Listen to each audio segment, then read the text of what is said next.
What's up, everybody? Hope everybody's doing good today. I want to talk about DLC or downloadable content, and specifically what it's done to gaming, specifically fighting games. That's kind of like made me go, "Urgh," right? So the latest crime against gamers when it comes to DLC, I would think is Mortal Kombat 11's Aftermath. Now, it's not. What's crazy about that is Aftermath is literally something that could have been already put into Mortal Kombat 11. There was no need for that to be an entirely new purchase.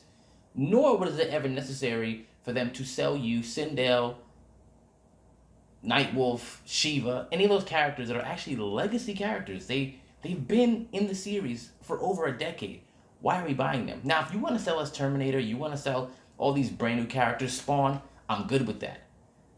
But why these characters? And then even before the characters, why are you selling us incomplete storylines? The storyline for Mortal Kombat 11 always seemed like it was something missing. And it turns out we were right. It was something missing. They were just planning on selling it to us later on. That's a problem. And obviously they're going to keep on doing it because we just going to keep on buying it. And I mean, obviously, Mortal Kombat not the first people or only people to do that, right? Like even like my favorite fighting game franchise right now, Tekken. I mean, they did it a little better. They didn't like give us an incomplete storyline, but they did sell Lei Wulong. They sold Julia. These are all characters that have classically been in the game. So once again, why are you doing that? But they did have some really cool characters like Faku Ram, Leroy, who I have no problem buying. And the game overall was just a much more solid game.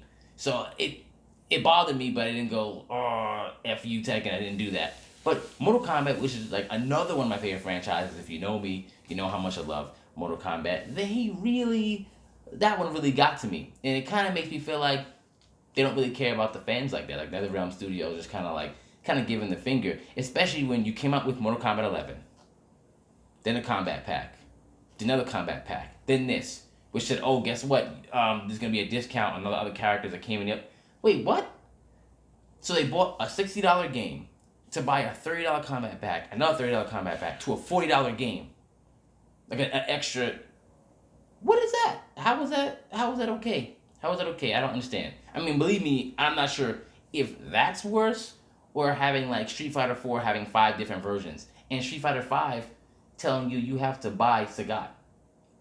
He's been in the game since it was created. Why am I buying Sagat? Like, that's something that I don't understand.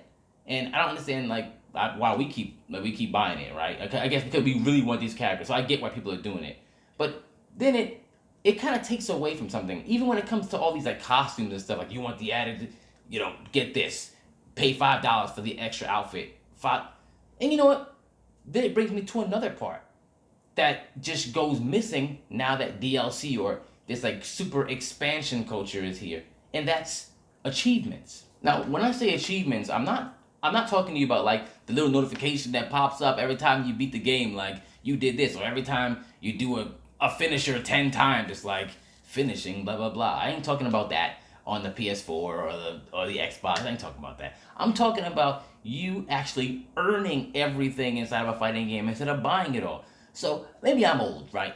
Because I remember when we used to have people coming over the house, especially when I was a kid. I used to go over to my uncle's house or whatever, and me and them had the same exact game. But like I remember there was like 5 spaces, and I'd be like, "What character is that? How do you unlock them?" And you have to like beat a certain character at a certain difficulty like 4 or 5 times. So whenever you knew someone had this, this person had to be good because it required your skill level to be a certain level to even get that character. What happened to that? Like, really, what happened to that? What happened to really, like, earning everything? Like, getting these costumes by getting certain requirements. Now, I remember that. I remember back when Game Facts was a big thing and people had to look it up and figure out how to actually do it. That was a big thing. And if you're, like, 20 years old right now, you're probably like, Game Facts? What? Whatever, right? I'm old. But when it comes to just difficulty, and I get it. Maybe the people who they're making this for weren't there for the really hard games. Because, I mean, obviously, I'm a big fighting game guy. So this affects me, especially like we have like Marvel vs. Capcom. Then the Ultimate Marvel vs. Capcom, which is literally a patch Why did you sell me a $30 patch? It's crazy. Like it just keeps on happening, and we keep buying it. That's the crazy part. It comes to Aftermath. I had a family member buy that for me because I wasn't going to do that. But it's crazy. It's crazy to see that happen, and it's not only in fighting games. Like I'll give you another example. Gran Turismo, right? Gran Turismo 2. They used to have these like the fastest cars in the game. You had to do endurance races for. So after you get a certain license, right? So number one, that was a whole process getting all these licenses. Now I'm like, I got the S license. I'm good. Now I can do the endurance race. You know what the endurance race was? That was me going around the lap 99 times. Imagine that on a PlayStation, like no PlayStation 2 memory card. Me sitting there doing 50 laps. Had to sit down, get up, go do something else, come back, do that. But I got the fastest car in the game, and I felt amazing. In 2020, you know what that'd be? That'd be a $20 car or something like that, or seven. Who knows? It'd be like the exclusive Bugatti pack. Who knows what it would be? But it would have nothing to do with an achievement. It would just be how much you got in your wallet right now, and that sucks. That's like I feel like that's killed a very big part of gaming, right? Like just being good at it, you know. I get it, there's tournaments out there. There's fighting game tournament. There still has to be a level of skill to compete in tournaments. I get it. But if you're not doing that, right? If there's people out there who are not doing that, but they're just good enough, they're at home, they want to play against other people, they just get characters by paying for them. What happened to the replayability?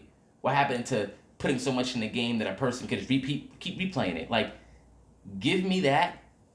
Give me the whole game, and then sell me extra, and I'll buy the extra. One of my biggest things when it comes to DLC is when you see the game literally is like 50% done, and then they, in increments, sell you the other 50%. That's just, why are we doing that? Like, why don't you just give me 100% in an amazing game? That's it, right? I know they did it with Battlefront, the first Battlefront. That was kind of nuts. I just mentioned Mortal Kombat, right? Just what's a really good way? Another game that did this really well in terms of like achievements. I'm not sure if you remember the X-Men Legends games, right? But in those games, like while you're doing the missions, you had to like go around and pick up these little like items, like a piece of a record, a piece of a comic book, and when you get all the pieces, like different pieces, like it would be like a puzzle, like 4 pieces here, 4 pieces there, and once you get all those pieces, you can play extra missions at the end of the game that like were famous, like comic book battles against like Juggernaut, against Apocalypse, like stuff like that. Like really made you earn it. And it's like, oh, I didn't go back into the game. Let me go and get these extra pieces. And like that's real gaming out there. Just to get the replayability. And then guess what? Imagine if after all that stuff, I'm like, damn, I wish there was more to this game. Then you come out with DLC. Guess what? You can play the Civil War pack. You can play the Fear Itself pack. And I'm like, yes, because I love the game you already gave me. I will definitely throw money at this. But that's like me having a car and you're like, oh, you want the 4th wheel? Yeah, I need the 4th wheel because I can't drive off the lot without it. Obviously, I need the fourth wheel, right? Like that's what they're doing right now. Like it's getting crazy. Pretty soon, like they're gonna sell you the options. They're gonna sell you options like, oh, you trying to change the brightness?